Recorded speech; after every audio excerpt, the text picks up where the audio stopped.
Good morning, good afternoon, good evening everyone. I'm Adrian, I speak spoken.com. Alors aujourd'hui, changement de tenue puisque j'ai reçu ce super t-shirt qui nous vient tout droit de la Martinique. Donc merci à toi Laurent qui est un fidèle abonné de cette fabuleuse chaîne YouTube et qui a aussi les programmes Parler anglais en 60 jours et le programme spécial prononciation. D'ailleurs Laurent, je te vois pas très actif sur les programmes donc j'espère que tu vas reprendre ça rapidement pour continuer à t'améliorer puisque je sais que lorsque vous habitez par exemple Martinique, Réunion, évidemment, Guadeloupe, etc., ben vous êtes entouré par des États anglophones, donc c'est d'autant plus important pour vous. Donc, let's improve your English. On commence aujourd'hui donc par les verbes pièges en anglais. Donc, on va faire 3 parties, je pense. Alors, les verbes pièges, vous allez voir, souvent, on tombe dedans puisque vous les connaissez au niveau vocabulaire, mais après, au niveau de la construction, comme ils sont différents du français, c'est là où peuvent venir les fautes et ce sont des verbes hyper courants. Regardez, répondre, toucher, dire quelque chose à quelqu'un, échapper à. Alors celui-ci est légèrement moins courant, mais les 4 premiers, avoir besoin de, c'est vraiment des verbes de base. Ok, chers amis? Donc là, aujourd'hui, ce qu'on voit, écoutez bien, c'est important, un tout petit peu de jargon technique. On voit des verbes prépositionnels en français. Prépositionnel, c'est-à-dire que le complément est introduit par une préposition, par exemple répondre à, vous avez votre préposition ici. Et en fait, ces verbes prépositionnels en anglais, tous ceux qu'on va voir aujourd'hui, ils se transforment en verbes transitifs directs. Oh, qu'est-ce que c'est que ce machin? Bon, verbe transitif direct, c'est simple. Au lieu d'avoir une préposition pour introduire l'objet, vous avez rien du tout. Par exemple, to answer someone. On ne dit pas to answer to someone. Et c'est justement là où se fait la confusion, ou encore pire, to answer at someone. C'est là où se fait la confusion avec le français, puisque vous avez tendance, quand vous faites du mot à mot, à dire « Ok, il faut que je traduise aussi la préposition. » Non, il n'y en a pas en anglais pour les verbes qu'on va voir. Ce n'est pas le cas pour tous les verbes, mais en tout cas pour tous ces verbes de base, faites attention de dire to answer someone, répondre à quelqu'un et pas to answer to at someone. It doesn't exist, ok? Ce qui nous donnera par exemple, je répondrai à vos questions en fin de journée ou juste en dessous de la vidéo si vous mettez un commentaire. I will answer your questions by the end of the day. Alors vous pouvez retenir aussi cette expression by the end of the day et day, pas day. En fin de journée, à la fin de la journée. I will answer, answer. Accent tonique ici. À court, I will answer, answer. Your questions, questions. C'est un « et ». By the end of the day. Évidemment, c'est bien si vous construisez le verbe correctement. C'est pas « I will answer to your question ». Non, c'est « I will answer your questions ». Mais vous savez, si vous n'avez pas la prononciation derrière, eh ben, vous serez coincé dès qu'il faut comprendre, évidemment, quand il faut vous exprimer à l'oral en anglais, ce qui serait vraiment dommage. Et de toute façon, maintenant, vous savez aussi dire « ne le touche pas ».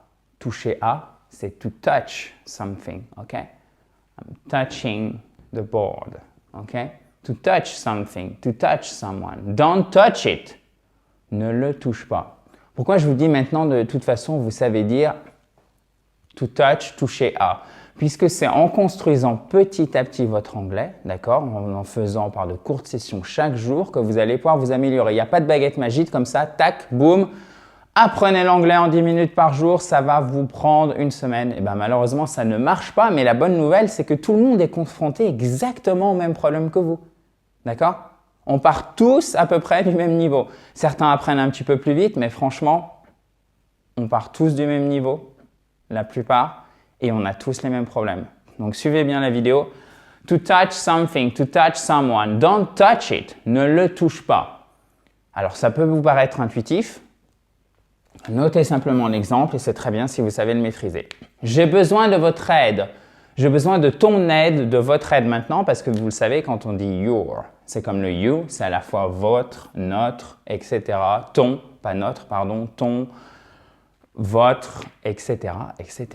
Avoir besoin de. To need, c'est to need someone. Vous voyez, on a un de en français et c'est directement introduit derrière, sans préposition après to need, qui est un i long évidemment. I need your help right now. I need your help right now. J'ai besoin de ton aide, ok? je me pousse parce que ça brille un petit peu sur le tableau. Arrête de me dire ce que je dois faire. Stop telling me what to do. Et c'est pas to stop to me to tell me, non. C'est pas to stop telling to me, non. To stop telling me what to do. Faites attention ici, il n'y a pas de préposition en anglais. C'est transitif direct. C'est-à-dire qu'il y a un objet directement derrière. En l'occurrence, me.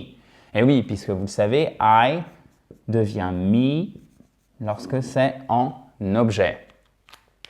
Dire quelque chose à quelqu'un et donc to tell someone something. Stop telling me what to do.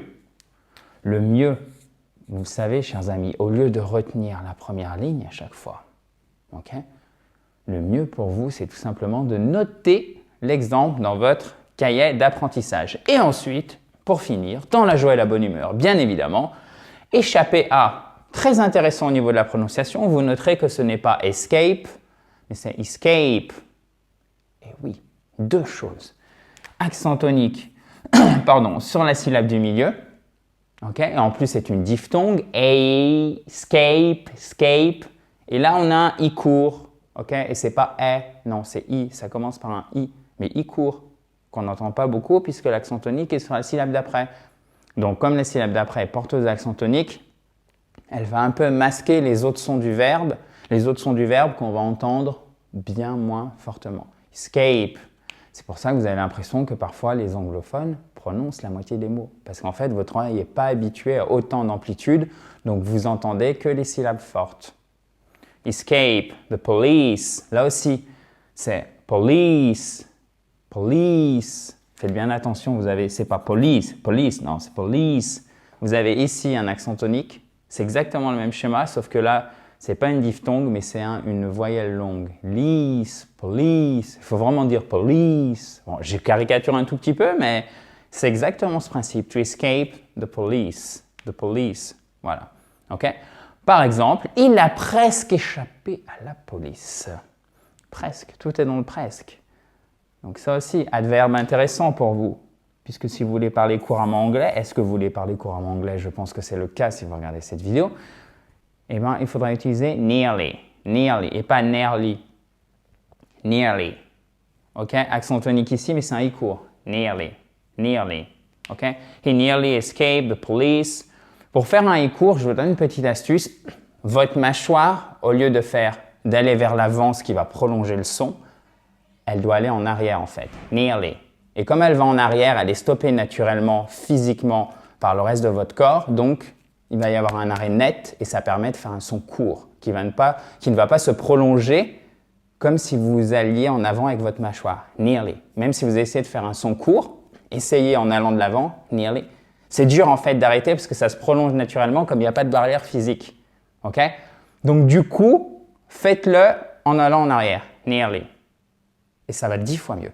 He nearly escaped the police. Petite astuce en passant, chers amis, qui me semble indispensable, puisque si vous faites déjà la différence entre les voyelles longues et les voyelles courtes, et si vous comprenez bien les diphtongues, comment ça marche, eh bien c'est parfait, vous allez progresser en prononciation à l'oral, mais ça sera l'objet d'une prochaine vidéo, puisque nous continuons à étudier demain les verbes pièges en anglais. Ça sera donc la partie numéro 2, et on fera un petit test, mais avec des phrases différentes. Je ne reprendrai pas cette fois les phrases que je vous ai présenté dans la partie 1 et dans la partie 2. Donc, ça sera en partie 3, le petit test.